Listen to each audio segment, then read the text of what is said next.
What mistakes have you made, First Minister? You know, I will always look very, very critically with hindsight at the process of decision making and try to learn from it, not just on this but on everything.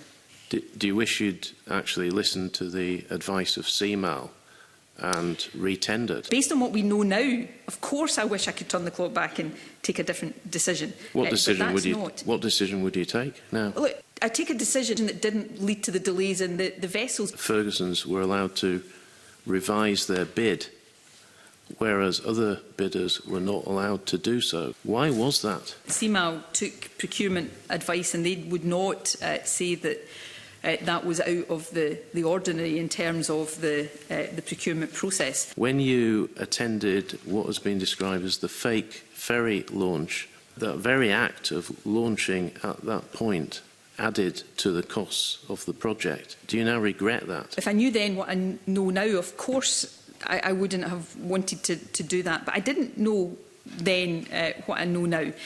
What's been the total cost so far, and what do you envisage being the end cost? The current Scottish Government endorsed estimate from March 2022 in terms of completing the vessels is known.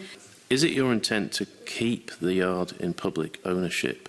Ultimately, we want them to be back in the private sector, but we will have to take decisions about, the point at which that becomes and the viability of that.